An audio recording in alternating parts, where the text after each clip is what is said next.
ICC Youth, welcome to our new series. I have questions.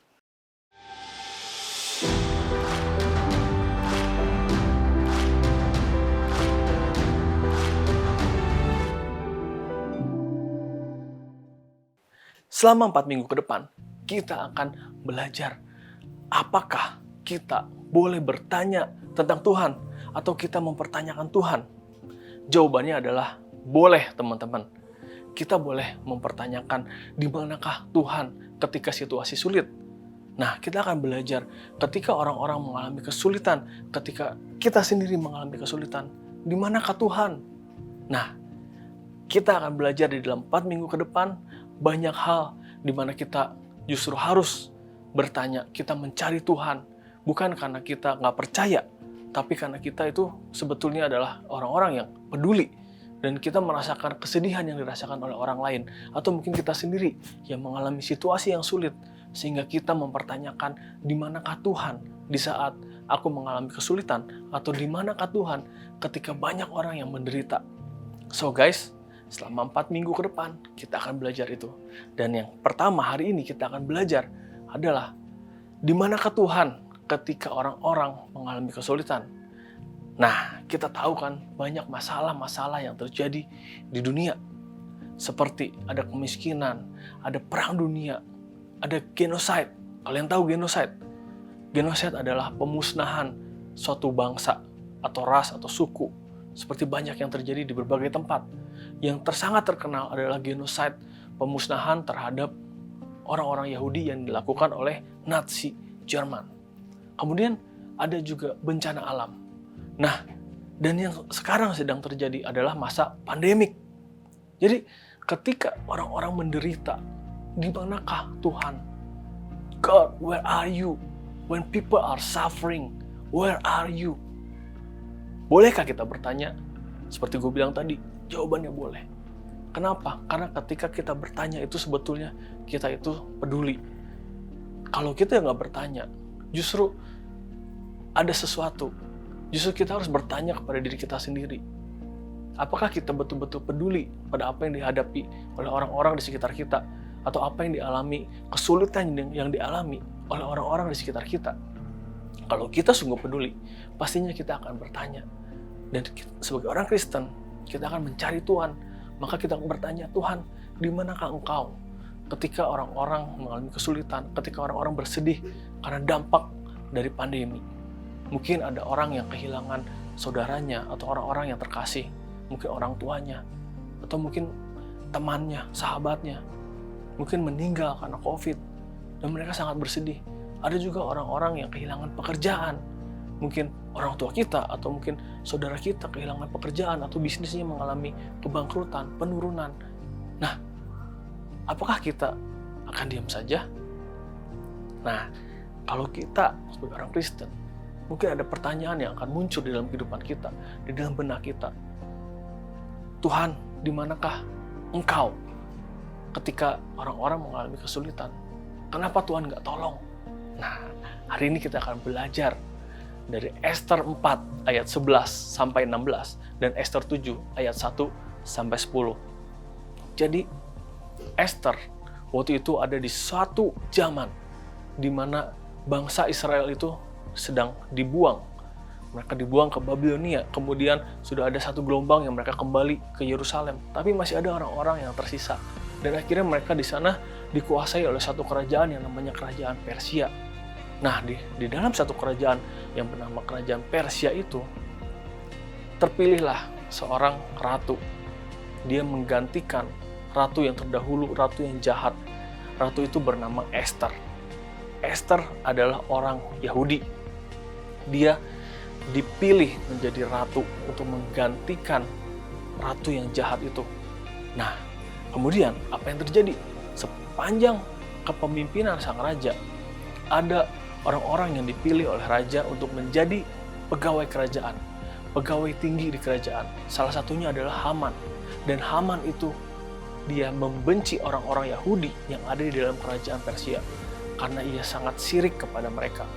Kemudian Haman menyusun suatu siasat untuk dapat memusnahkan orang-orang Yahudi di dalam kerajaan itu. Genocide. Kemudian apa yang terjadi?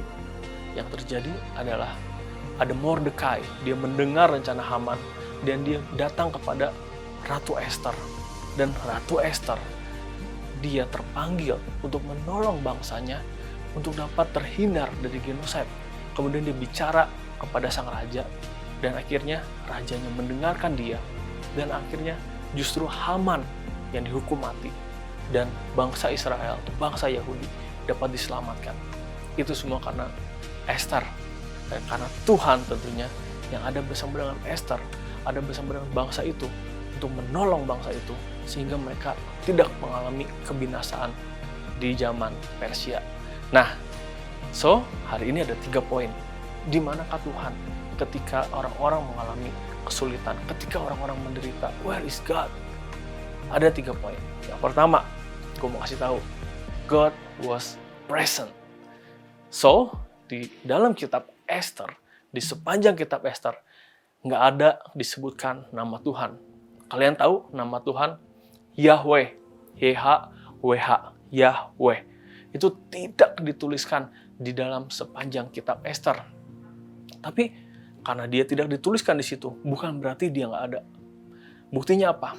Buktinya di dalam Esther 7 ayat 5. Dikatakan demikian, maka bertanyalah Raja Ahasiweros kepada Esther sang ratu, siapakah orang itu dan di manakah dia yang hatinya menggandung niat yang akan berbuat demikian?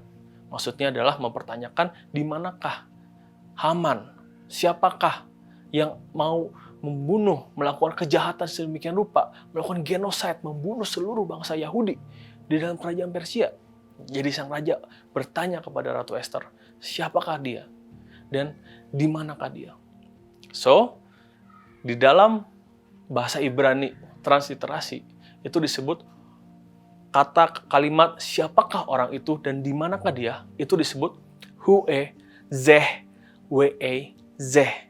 Nah, kalau kita ambil singkatan, disingkat, namanya akrostik, kita singkat kalimat itu, kita ambil dari setiap kata huruf pertamanya. Kalau di dalam bahasa Ibrani karena dibacanya terbalik dari kanan ke kiri, bukan dari kiri ke kanan, maka diambil yang paling belakang. Hu-e Zeh We-e Zeh. Itu kalau diakronimkan akan menjadi Hu-e Zeh We-e Zeh. E-H-Y-H. Atau disebut, kalau kita baca itu menjadi Ehye. Dan dalam bahasa Ibrani, itu artinya adalah aku ada. Wow! Jadi walaupun kata YHWH atau yang kita tahu Yahweh atau sebutan untuk Tuhan, itu tidak dituliskan. Tapi secara tersembunyi, kita bisa lihat ada kata E-H-Y-H, Ehye, atau aku ada. Dan ayat itu merupakan jawaban doa. Jawaban doa siapa? Jawaban doa Esther, jawaban doa Mordekai, jawaban doa seluruh bangsa Yahudi pada saat itu. Ayat itu menyatakan bahwa sang raja, dia percaya kepada Ratu Esther, dan sang raja ingin tahu siapa yang akan membunuh bangsa Israel. Sang raja, dia bisa dikatakan dia marah karena ada orang yang ingin membunuh bangsa Israel. Kalimat itu, siapakah orang itu dan di manakah dia? Itu adalah jawaban Tuhan untuk bangsa Israel saat itu. Ehye, aku ada. Jadi Tuhan menyatakan dirinya. Tuhan menyatakan kalau dia ada dan dia menyertai bangsa Israel. Tuhan menyatakan kalau dia menolong dan menyelamatkan bangsa Israel. Wow! Kita pernah nggak sih ketika kita dalam suatu pergumulan, kemudian kita berdoa sama Tuhan, kemudian kita teringat, itu adalah jawaban doa untuk gua. Pernah nggak? Mungkin sebagian kalian pernah ngalamin. Gua pernah gitu. Jadi ketika kita berdoa dan kita merasa, itu dia jawaban Tuhan. Itulah sebetulnya Tuhan menyatakan diri sama kita. Aku ada. Mungkin kita nggak bisa melihat Tuhan, tapi kita bisa tahu kalau Tuhan ada bersama dengan kita. Tuhan memberikan kepada kita jalan keluar. Tuhan memberikan kepada kita kreativitas. Tuhan memberikan kepada kita jawaban atas doa kita. Aku ada. Yang kedua, God was working. Tuhan membuat Esther terpilih menjadi ratu.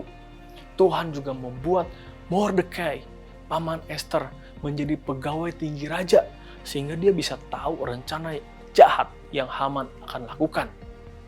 Kemudian Tuhan juga memberikan keberanian kepada Esther. Tuhan memberikan kreativitas kepada Esther untuk bisa datang, untuk bisa mendapatkan ide, untuk datang kepada raja, untuk mengatakan, menceritakan apa yang akan Haman lakukan. Nah, kita bisa lihat kalau Tuhan menjawab doa, God answers prayers, God change the circumstances, God sends people to help, God give peace and comfort and courage and creativity. So, kalaupun kita nggak bisa lihat Tuhan bekerja, tapi ketahuilah teman-teman, Tuhan itu sedang bekerja. Mungkin saat ini di dalam masa pandemi sekarang, mungkin kita nggak bisa ngelihat Tuhan lagi bekerja. Mungkin kita bertanya-tanya sama Tuhan, Tuhan, ketika orang menderita, di manakah Tuhan? Tuhan, kenapa kau izinkan ini terjadi? Tuhan, kenapa banyak orang bisa terkena COVID? Kenapa ada COVID? Kenapa ada sakit penyakit? Mungkin kita bertanya-tanya. Mungkin kita nggak bisa lihat kalau Tuhan sedang bekerja. Teman-teman, ketahuilah Tuhan itu saat ini pun sedang bekerja. Buktinya apa? Buktinya ada vaksin. Vaksin. Tuhan bisa bekerja lewat siapa aja. Dan Tuhan bekerja lewat orang-orang yang menemukan vaksin. Ada Profesor Sarah Gilbert. Dia menemukan vaksin AstraZeneca dari UK. Kemudian ada Dr. Ugur Sahin dan Dr. Özlem Türeci. Mereka itu yang menemukan Pfizer. Dan juga banyak ilmuwan-ilmuwan yang lain yang di dalam timnya mereka, bahkan juga yang lain yang menemukan vaksin-vaksin itu. Kemudian Tuhan juga bekerja di dalam pemerintahan untuk kepada setiap orang-orang yang duduk dalam pemerintahan, baik kalau di Indonesia, baik itu Menkes, baik itu presiden tentunya. Kemudian sampai ke RT RW sekalipun, Tuhan itu bekerja. Nah, makanya vaksin itu bisa sampai kepada kita. Nah, itu adalah pekerjaan Tuhan di tengah-tengah masa pandemi ini. Mungkin kita nggak bisa lihat itu, tapi adanya vaksin yang menolong umat manusia di tengah-tengah masa pandemi, itu adalah bukti kalau Tuhan tetap bekerja. Yang ketiga, God is calling you and me, of course, to get to work too. Jadi Tuhan itu memanggil teman-teman dan juga gue untuk melakukan sesuatu di tengah-tengah masa yang sulit seperti ini. Seperti Esther yang terpanggil untuk menolong dan menyelamatkan orang-orang Yahudi yang ada di kerajaan Persia itu. Esther mau berbuat sesuatu. Esther 4 ayat 16. Ini adalah ayat ketika Esther bilang kepada Mordekai supaya dia memberitahu rakyatnya untuk berdoa untuk dia. Esther bilang begini, pergilah, kumpulkanlah semua orang Yahudi yang terdapat di Susan dan berpuasalah untuk aku.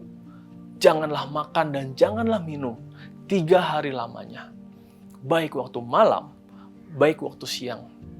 Aku serta dayang-dayangku pun akan berpuasa demikian, dan kemudian aku akan masuk menghadap raja. Sungguh pun berlawanan dengan undang-undang. Kalau terpaksa aku mati, biarlah aku mati. Wow!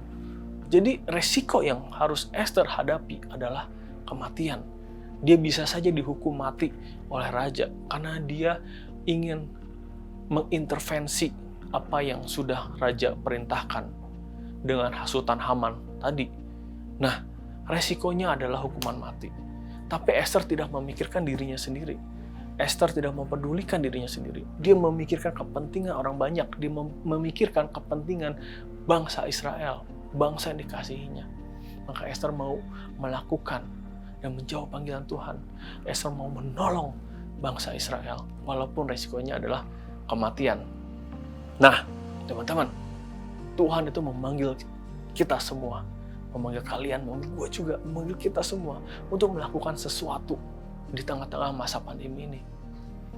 1 Yohanes 3 ayat 17-18. Barang siapa mempunyai harta duniawi dan melihat saudaranya menderita kekurangan, tetapi menutup pintu hatinya terhadap saudaranya itu, bagaimanakah kasih Allah dapat tetap di dalam dirinya? Anak-anakku, marilah kita mengasihi, bukan dengan perkataan atau dengan lidah, tetapi dengan perbuatan dan dalam kebenaran. So guys, adakah kasih Tuhan di dalam hati kalian? Adakah kasih Tuhan di dalam hati kita? Gue percaya kasih Tuhan itu ada di dalam hati kalian. Dan hari ini Tuhan itu memanggil kita semua untuk melakukan sesuatu di tengah-tengah masa pandemi ini. Melakukan sesuatu dengan perbuatan dan dengan kebenaran, bukan hanya dengan perkataan atau dengan lidah. Tuhan mau kita untuk melakukan sesuatu. Karena ketika kita melakukan sesuatu, disitulah Tuhan dinyatakan. Disitulah Tuhan hadir. Dan orang-orang akan melihat bahwa Tuhan tetap bekerja, bahwa Tuhan tetap ada melalui apa yang kita lakukan untuk orang lain. Di tengah-tengah masa yang sulit ini, kita lakukan di dalam kebenaran. Apa yang dapat kita lakukan? Ada 3 hal yang dapat kita lakukan. Yang pertama, help locally. Help locally itu maksudnya apa? Kita menolong orang-orang yang ada di sekitar kita yang dapat kita jangkau. Banyak cara yang bisa kita lakukan. Misalnya, ketika ada mungkin teman kita yang kehilangan orang tua, kita bisa comfort dia, kita bisa telepon dia, kita bisa WhatsApp, kita bisa chat, kita kasih kekuatan. Atau kalau kita punya berkat keuangan lebih, kita bisa belikan sesuatu. Kita bisa pakai jasa online untuk kirimkan makanan untuk dia atau minuman. Atau ketika kita mungkin ada kenalan kita yang kesulitan secara ekonomi, kita juga bisa bantu mereka. Kita bisa menyisihkan sedikit uang jajan kita untuk membantu mereka, walaupun sedikit, tapi gue percaya itu sangat berarti. Dan yang bisa kita lakukan untuk help locally, di ICC ada satu pelayanan yang namanya I Can Serve. Kalian juga bisa bantu di situ. I Can Serve saat ini di masa pandemi bergerak untuk menolong orang-orang yang terkena pandemi, yang terkena COVID. Nah, kita membantu support mereka dengan apa? Dengan informasi bagaimana mendapatkan oksigen jika diperlukan, bagaimana mendapat pertolongan, kita taking care of them, kita tanya kepada mereka, kita follow up terus bagaimana kabar kalian, bagaimana kalian hari ini. Kemudian kita support dengan obat-obatan. Nah, kalau kalian mau terlibat, kalian bisa banget. Kalian dapat langsung menghubungi Cici Gebi, Pastor Gebi. Dia adalah leaders dari I Can Serve. Dan kalian bisa bilang, Cici Gebi, Pastor Gebi, aku mau bantu. Oke? Nah, banyak hal yang bisa kita lakukan, termasuk juga di dalam ICC Youth. Kita melakukan pelayanan supaya orang-orang tetap bisa ibadah, walaupun di tengah masa pandemi, walaupun nggak bisa ketemu, tapi tetap bisa ibadah. Banyak hal yang bisa kita lakukan. Dan yang kedua, kita help globally. Help globally itu kita menolong orang-orang dalam jangkauan yang lebih luas. Banyak organisasi-organisasi yang menyediakan pertolongan untuk mereka, untuk orang-orang di berbagai belahan dunia. Nah, kita bisa bantu. Bantunya bagaimana? Donate. Kita bisa menyisihkan sedikit uang jajan kita, kemudian kita mencari jalur yang tepat untuk kita bisa donate. Sehingga kita walaupun berada di Indonesia, kita tetap bisa menolong orang-orang lain di berbagai belahan dunia. Dan yang ketiga, get educated. Dan ini menurut gue yang kita bisa lakukan sekarang juga. Dan bahkan kalian sedang lakukan sekarang. Kalian get educated. Kalian belajar. Kalian menjadi murid-murid yang terbaik di sekolah. Kalian belajar dengan baik. Kemudian kalian ketika kalian lulus, kalian mau kuliah, kalian cari university yang terbaik. Nah, untuk apa? Ketika kalian nanti sudah berhasil lulus dari university, ketika kalian sudah mungkin melanjutkan S2 atau mungkin S3. Nah, pikiran-pikiran kalian, pemikiran-pemikiran kalian, pendidikan kalian itu akan berguna untuk dunia, untuk bangsa dan negara, untuk dunia, untuk semua orang bahkan. Sama seperti yang tadi para penemu vaksin. Mereka adalah orang-orang yang sangat pintar dan mereka terdidik. Nah, pemikiran mereka, kerja keras mereka, pendidikan mereka berguna sehingga akhirnya vaksin bisa ditemukan. Oke guys, itu pesan gue, sermon gue pada hari ini. Dan gue percaya dengan tuntunan Roh Kudus, kalian pasti bisa untuk melakukan sesuatu di masa pandemi, di masa yang sulit seperti sekarang ini. Let's pray. Tuhan Yesus, terima kasih Tuhan untuk setiap talenta, untuk setiap anugerah berkat yang sudah Tuhan berikan bagi setiap kami Tuhan. Tuhan, pada hari ini Tuhan, kami tahu Kau memanggil kami Tuhan untuk melakukan sesuatu di masa pandemi ini Tuhan, di masa-masa yang sulit. Tuhan, kami tahu Kau mau memakai setiap dari kami Tuhan. Tuhan, biar Tuhan yang berikan kepada kami arahan yang jelas. Kau berikan bagi kami Tuhan tuntunan-Mu Tuhan, untuk apa yang harus kami lakukan, apa yang dapat kami lakukan saat ini juga. Sehingga nama-Mu Tuhan yang dipermuliakan, sehingga Engkau yang dinyatakan Tuhan kepada setiap orang Tuhan yang kami temui. Terima kasih Tuhan Yesus, Kamu pakai setiap dari kami untuk kemuliaan nama-Mu. Serahkan ke dalam tangan-Mu setiap teman-teman youth di dalam perlindungan di tangan Tuhan Yesus. Dalam nama Yesus, haleluya, amin. Oke guys, kita ketemu lagi minggu depan. Kita belum tahu nih siapa yang akan khotbah. So, jadi kalian pastikan untuk ikut ibadah ICC Youth minggu depan. Masih di seri I Have Questions. Bye-bye.